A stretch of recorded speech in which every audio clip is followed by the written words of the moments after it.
Donc, nous avons discuté des fractions, comment additionner des fractions, comment additionner des nombres fractionnaires, et ça nous a amené à des questions très importantes sur lesquelles nous n'avons pas eu le temps vraiment de nous attarder. C'est ce que nous allons faire dans cette vidéo.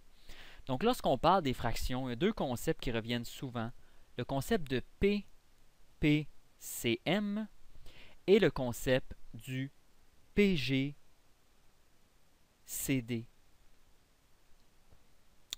Donc, ces deux concepts-là sont très importants. Par exemple, le PPCM est utile lorsqu'on veut mettre des fractions sur le même dénominateur.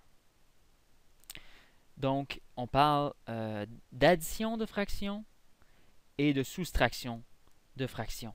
Donc, pour les additions et les soustractions de fractions, le PPCM est un outil qui nous est utile et qui ressort. Donc, on va apprendre à trouver facilement le PPCM entre deux nombres et du même coup trouver le PGCD.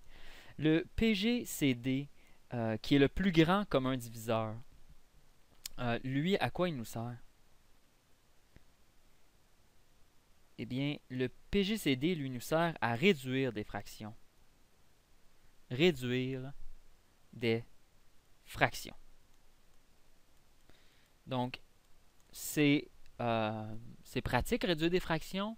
On peut obtenir un dénominateur commun en réduisant un autre dénominateur. Supposons un exemple très simple, un petit exemple pour le PGCD. Donc, exemple. Donc, supposons que nous avons la fraction suivante. 8 sur 48. Et que nous voulons l'additionner à 3 sur 12. Donc, nous avons vu tout à l'heure qu'il est possible de trouver le PPCM parce qu'il faut pouvoir mettre les fractions, les dénominateurs, il faut pouvoir les mettre sur le même dénominateur.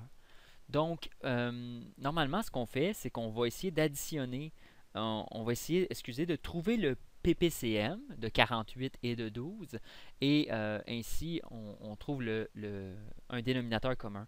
Par contre, dans certaines situations, le PGCD peut être utilisé. Comme par exemple, ici, on a 48 et 12. On peut réduire ce dénominateur de 48 et le réduire à 12. Comment faire? En fait, il faut vérifier si en divisant par 4, le numérateur se divise-t-il lui aussi par 4.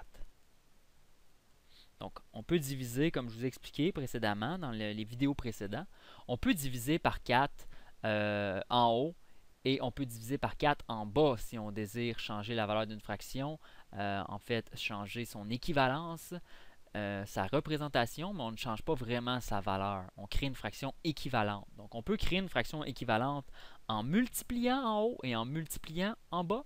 Donc, multiplier le dénominateur, multiplier le numérateur, ou on peut diviser le dénominateur par quelque chose et diviser le numérateur par la même chose. Supposons ici qu'on divise par 4 en haut et en bas.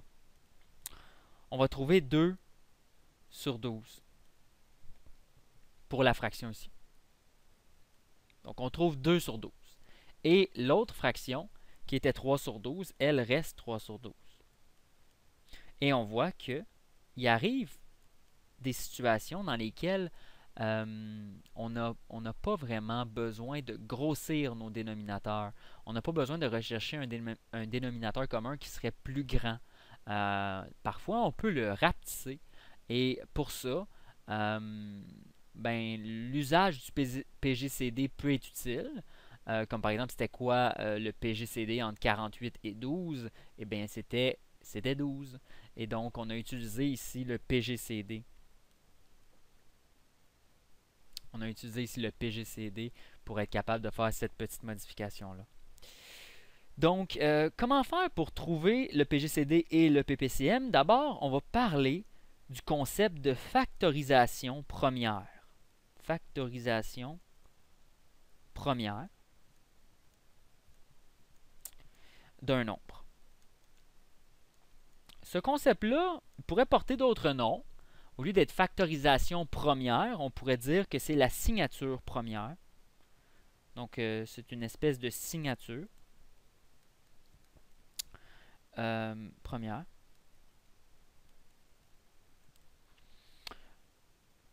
Donc, en quoi ça consiste? Ça consiste en trouver les facteurs qui sont des nombres premiers qui peuvent représenter un nombre donné. Donc, chaque nombre, la théorie des nombres nous dit que chaque nombre possède une empreinte sous forme de produit de nombres premiers qui est unique. Par exemple, si nous énumérons les nombres 1, 2, 3, 4, 5, 6, 7, 8, 9, 10, 11, 12. Et nous regardons, chacun de ces nombres-là peut être exprimé sous la forme d'un nombre premier multiplié par peut-être d'autres nombres premiers et des puissances. Donc 2, c'est 2. 1 n'est pas un nombre premier, là, mais là, c'est juste pour vous donner un exemple là, de cette situation-là. Donc on voit que là, lorsqu'on arrive à 4, qui n'est pas un nombre premier, c'est le premier nombre non premier qu'on rencontre, 4 peut être exprimé comme étant 2 fois 2. Et donc 2 à la 2. On arrive à 5, ça c'est correct. 6 maintenant, 6 n'est pas un nombre premier, donc 6 doit pouvoir être exprimé sous une forme de facteur premier. C'est pour ça qu'on appelle ça une factorisation première. Hein? Ici, le mot factorisation là, vient du fait qu'on cherche des facteurs. Hein, il y a le mot facteur qui ressort ici. Là. Facteur. Et un facteur, en mathématiques, c'est un groupe de nombres qui, multipliés ensemble, donnent le nombre recherché. Un facteur, ça pourrait être aussi vu comme un diviseur d'un nombre. Donc, 5 étant un nombre premier, sa signature première, c'est juste 5. 6 maintenant, c'est 2 fois 3. 7 étant un nombre premier, c'est 7. 8 maintenant, c'est 2 fois 2, 4 fois 2, 8. Ce qui donne 2 à la 3. Donc, on voit qu'il a une signature première de 2 exposant 3. 9, c'est 3 fois 3. Donc, sa signature première, c'est 3 à la 2. Et 10, c'est 5 fois 2, ou 2 fois 5. Et c'est la signature première, finalement. On n'a pas besoin du égal ici. On est correct avec 5 fois 2. Et 11, c'est un nombre premier. Donc, lui, on n'y touche pas. Et 12, c'est 3 fois 4. Mais 4, c'est 2 fois 2. Donc, on se trouve à avoir 3 fois 2 à la 2. Donc, 3 fois 2 fois 2. Et on remarque ici que tous les nombres entiers peuvent être exprimés avec leur factorisation première, qui est littéralement une espèce d'empreinte digitale du nombre. Hein? C'est qu'est-ce qui caractérise un nombre, qu'est-ce qui différencie les nombres, eh bien, on a cette espèce de factorisation première-là qui est l'écriture des facteurs premiers d'un nombre. Comment faire pour trouver cette factorisation première? En fait, une méthode très simple, c'est de construire un arbre de facteurs. Donc, on va prendre un exemple. Prenons le nombre 90. Donc, prenons le nombre 90. Et prenons le nombre 315. Et 315. Donc. Et là, ce qu'on va faire, c'est qu'on va essayer de trouver la factorisation première de ces nombres. En fait, on peut procéder de différentes façons. Il peut y avoir différents arbres possibles, mais le résultat final et la factorisation première finale sera unique, malgré que différents arbres peuvent être possibles. Donc, différents cheminements peuvent exister. Donc ici, 45 fois 2 devrait nous donner 90. Donc ça peut être une façon. On aurait pu aussi dire 15 fois 6, mais disons 45 fois 2. Donc 45 fois 2, on descend le nombre 2 parce que c'est un nombre premier. Et maintenant, on écrit les facteurs de 45. 45, c'est 9 fois 5. Donc, 2 branches. On a ici 5. On a 9. Et 9 fois 5, ça donne 45. Maintenant, il nous reste encore 9 qui n'est pas un nombre premier. Donc, on va avoir besoin de mettre 2 branches ici. Et on trouve 3. 3. On descend les nombres premiers. Et la factorisation première peut être écrite comme étant 90 égale 2 fois 3 à la 2 fois 5. Maintenant pour 315. 315. Donc 315, c'est 5 fois combien? 5 fois 63. Donc 63 fois 5. 63, c'est 9 fois 7. On descend les nombres premiers. Hein? Les nombres premiers n'ont pas besoin d'être séparés en facteurs. Et nous obtenons ici 9 qui est 3 fois 3. Ici, nous avons 7 qu'on descend parce que c'est un nombre premier et 5 qui est simplement descendu parce que c'est un nombre premier aussi. Et nous obtenons que 315, sa signature première, c'est 3 à la 2 fois 5 fois 7. Maintenant, comment ces factorisations premières-là sont-elles en lien avec le concept de PGCD et de PGCM, PGCD et PPCM que nous avons commencé à discuter au début du vidéo?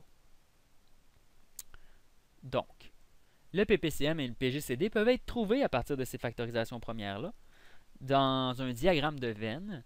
Et c'est une technique qui est très rapide et très facile. Donc, un diagramme de Venn, c'est la représentation d'ensemble. Et ici, nous allons créer un ensemble pour les facteurs premiers de 90. Et nous allons créer un autre ensemble pour les facteurs premiers de 315. Maintenant, il existe une zone ici où les deux ensembles sont superposés. Cette zone se nomme l'intersection. Donc, nous aurons l'occasion, dans les vidéos de la théorie des ensembles, de revenir sur ces concepts. Mais ici, j'offre simplement l'information nécessaire pour être capable d'effectuer cette petite technique. Et les nombres qui vont dans l'intersection, ce sont les nombres qui sont à la fois, en fait, ce sont les facteurs premiers qui sont à la fois présents dans le nombre 90 et 315. Si on observe, on voit qu'on a 3 au carré ici.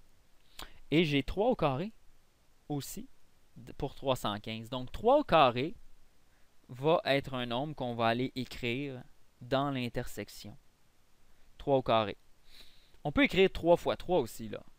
J'ai mis 3 au carré. Si ce n'est pas clair pour vous, mettez 3 fois 3. Maintenant, est-ce qu'il y a un autre nombre qui va dans l'intersection? Donc, si vous regardez, vous devriez me dire oui. Et cet autre nombre-là, c'est 5. On voit qu'ils ont chacun un facteur qui est 5. Donc, on peut mettre aussi 5 dans l'intersection. Donc, l'intersection, c'est les éléments qui sont les mêmes, hein, qui sont contenus autant dans l'ensemble des facteurs premiers de 90 que dans l'ensemble des facteurs premiers de 315. Et maintenant, on place les membres qui nous restent. Pour 90, il nous reste 2. Et pour 315, il nous reste 7. Et maintenant, nous avons une représentation sous forme d'un diagramme de Venn. Donc ça, c'est ce qu'on appelle un diagramme de Venn. Et ce diagramme de Venn-là nous donne facilement le PGCD et nous donne facilement le PPCM. Très, très simple. Pour trouver le PGCD, il suffit de multiplier ce qui est dans l'intersection. Donc, pour le PGCD, on va simplement faire 3 à la 2 fois 5. 3 à la 2 fois 5, c'est 9. 3 fois 3, 9, fois 5.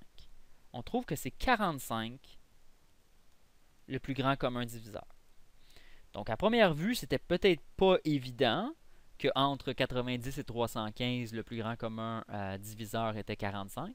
Mais grâce à cette petite technique-là, même si vous avez de très gros nombres, ça devient très facile de trouver le PGCD ou le PPCM. Le PPCM, lui, il faut faire le produit de tout ce qui apparaît dans dans ce diagramme. Donc, de l'union des deux ensembles. Et l'union des deux ensembles inclut tout ce qui est contenu dans les deux ensembles. Évidemment, on ne répète pas deux fois ce qui est dans l'intersection. Ce qui est dans l'intersection n'est là qu'une seule fois.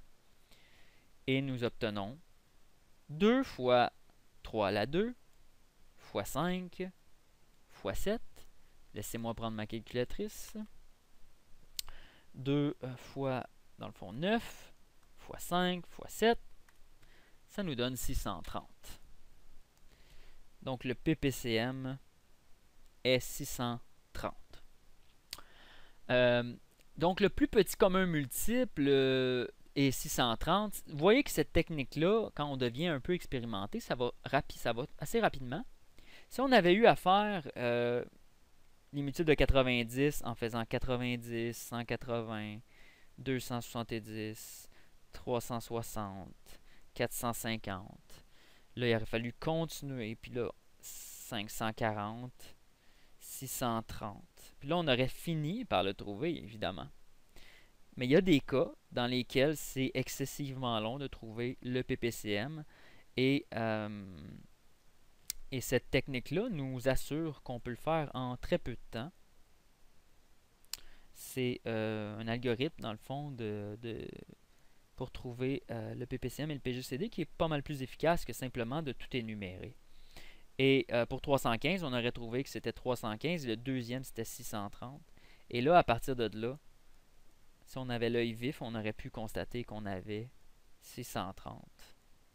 Comme je vous dis, cette technique-là, elle est beaucoup moins optimisée. Hein. Celle d'énumérer tous les multiples, là, imaginez si vous avez de grands nombres, et disons de grands nombres et qui sont très près l'un de l'autre. Imaginez que vous avez 1111 et 1112.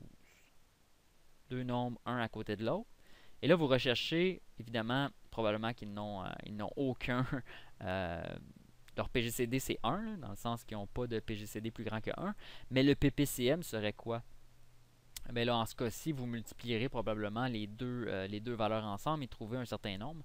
Mais comment s'assurer de cette valeur-là? Eh bien, on pourrait s'assurer avec un diagramme de Venn en mettant la factorisation première de chaque nombre et en s'assurant de mettre dans l'intersection, hein, n'oubliez pas, on s'assure de mettre dans l'intersection ici, là, les nombres, les facteurs premiers, en fait, de chacune de nos expressions.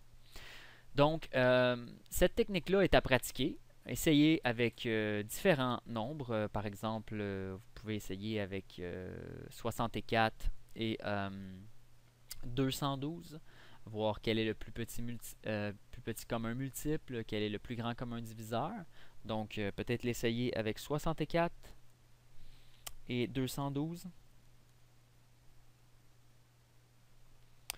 Vous pouvez aussi l'essayer avec quelque chose comme 35 et 1015. Et voir comment cette technique-là peut s'appliquer et vous faire sauver du temps là, dans bien des cas. Donc, c'est tout pour cette vidéo. Maintenant, nous allons parler, maintenant que nous avons ces outils, nous allons parler un peu plus en détail des multiplications de fractions et divisions de fractions dans la prochaine vidéo.